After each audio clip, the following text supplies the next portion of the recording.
should normally cause death wobble.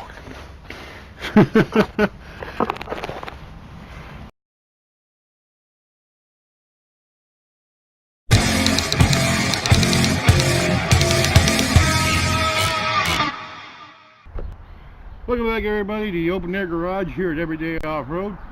I'm Mike. Today we got to deal with death wobble. Our 99 Grand Cherokee Gray here has a slight bit of the wobblies. If you don't know what death wobble looks like or feels like, you know what? I'm going to put a link in the description of a video where you can see exactly what death wobble is. Most of the time is caused by worn suspension components, whether it be the control arms, the ball joints, worn steering components, worn drag link, worn tie rod ends, playing the steering box. Previously, I have crawled underneath right here and inspected the entire steering and suspension system, and have determined, well, we first found out that it had bad ball joints on the passenger side. It seems to be a little more worse for wear. There's like nothing there. Here I can hear the play. This steering knuckle was ready to leave this world. Plus, our passenger side tie rod end for our center link was kind of shaky.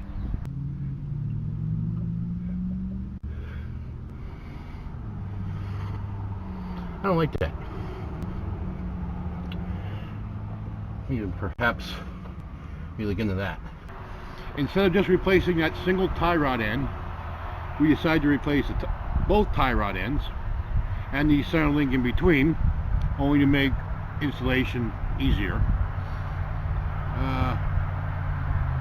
But we think bring you guys along with us. So, grab your beverage of choice. We're going to need a tape measure, probably a pair of pliers, and a 3/4 socket on an impact.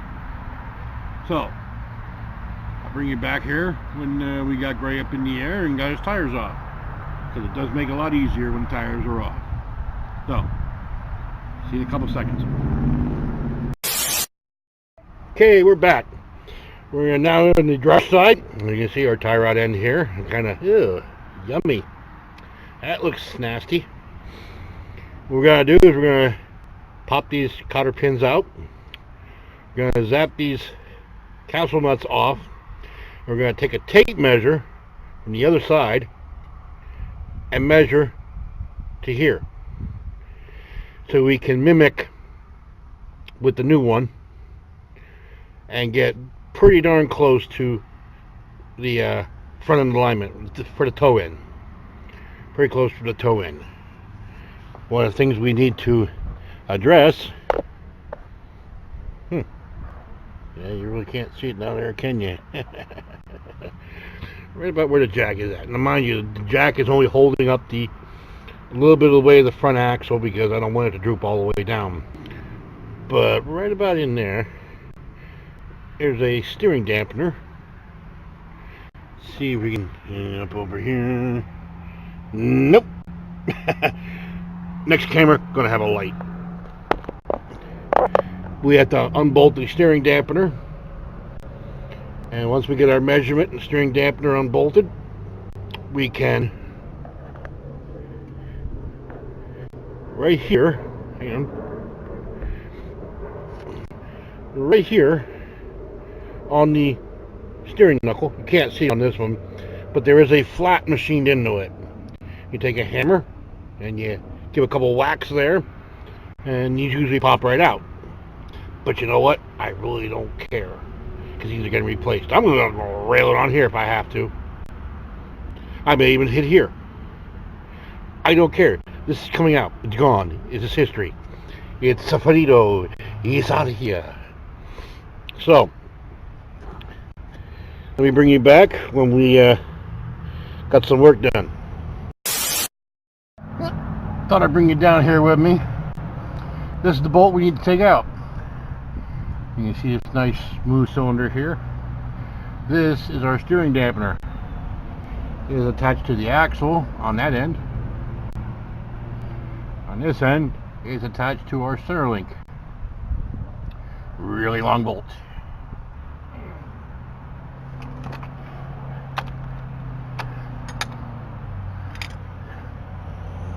And a 15mm wrench to hold the backside. And let's see how many ugga-duggas we have to give it.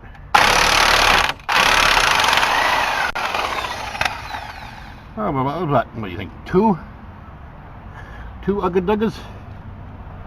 As you see, it's only a clamp. So let's get this guy off of here. Ooh. The bushing is pretty stiff on that one over there. We need to retain this bolt because, and spacer, because our new center link only came with a bolt about that long. So we need to reuse this bolt.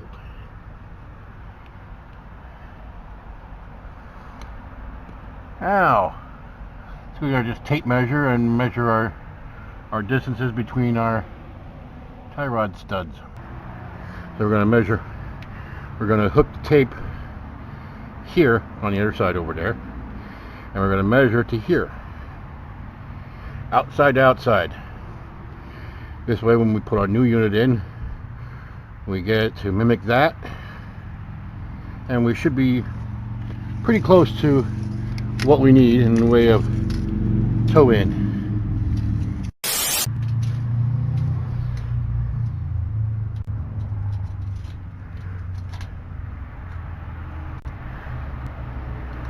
.56, and we're gonna say 11/16.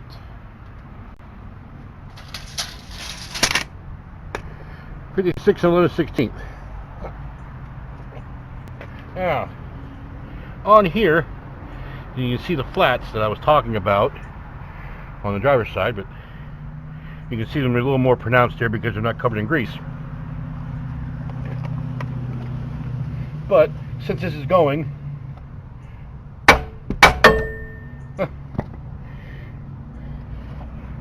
I knew that was going to be easy. Why? I changed the ball joints, so that was out previously. Let's go get the other side of the whack.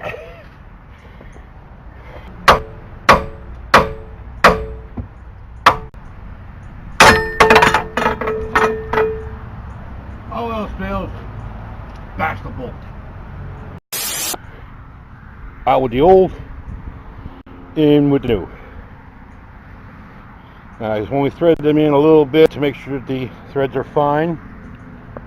I will have to, as you can see, go in pretty far.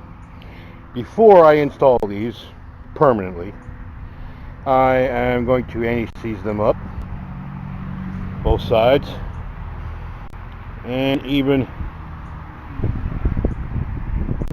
the clamp hardware. Clamp hardware will get anti-seize also. So, reason why we decided to change all of this in one shot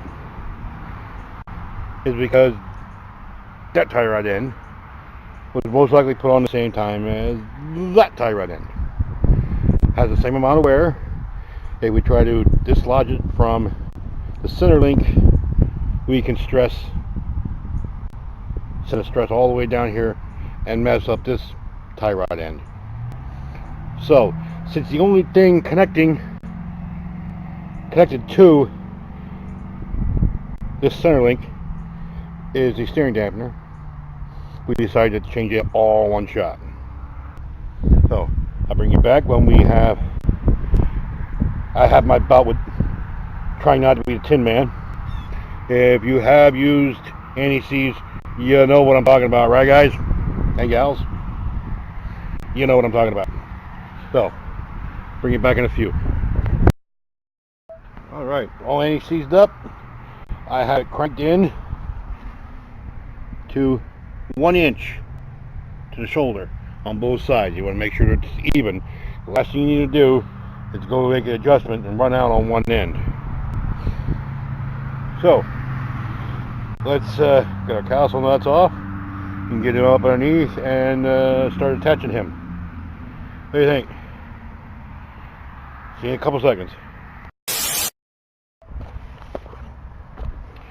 Okay, we're back. Got our tie rod ends all bolted down. Other side, I have it cinched up, but I had the nut removed so I can actually hook my tape measure without hooking the nut. Now comes the fun part. Running the tape measure over and getting my 56 and 11/16 to the outside edge here. And if I don't have it, which I'm pretty sure I don't right now, you make the adjustment via the center link right here by turning it one way or the other. You either lengthen or you shorten. It's basically turnbuckle. So it's going to be very difficult for me to do this with you guys right here, right in the way, and there's no way for me to film this, so I'll bring you back when I got my adjustment. Alright, that took about maybe 5 minutes. So got our castle nuts back on. We torqued these down to factory specs, put our cotter pin in, get our grease fitting on there, fill it up with grease, and we move on down the line. Tighten up our adjuster clamp, install our steering dampener hardware, torque that all down, and go down there and get that clamp. Where's it at? There it is. Get that clamp tightened up, get the castle nut torqued down, cotter pin in, and grease fitting, and grease them all up. The only thing left is to put tires on, take them for a test spin, and hopefully, I'm crossing the fingers, our death wobble is done. That will take up when I tighten that clamp. So bring it back in a couple seconds. When I get all this done, I'll show you the final product. What we have now. Sweet. Now, mind you, we're going to have to get a front end alignment, but we're close.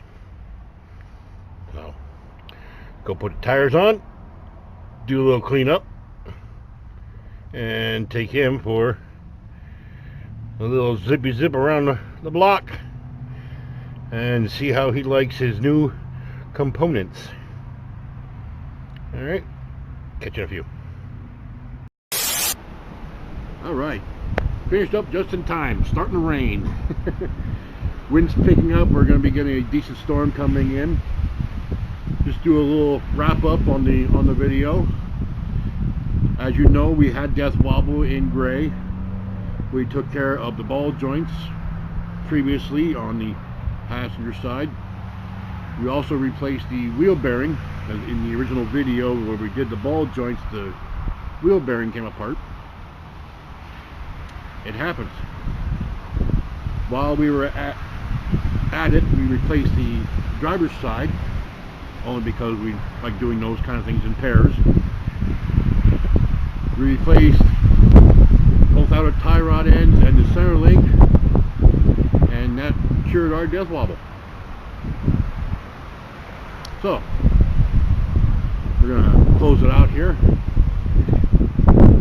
If you haven't already, please click the subscribe button and give us a big thumbs up by liking the video. If you have any comments, questions, concerns, criticisms, feel free to leave them in the comment box below. So, for Everyday Off-Road, I'm Mike, out here in the open air garage. Not for long. So catch you guys later.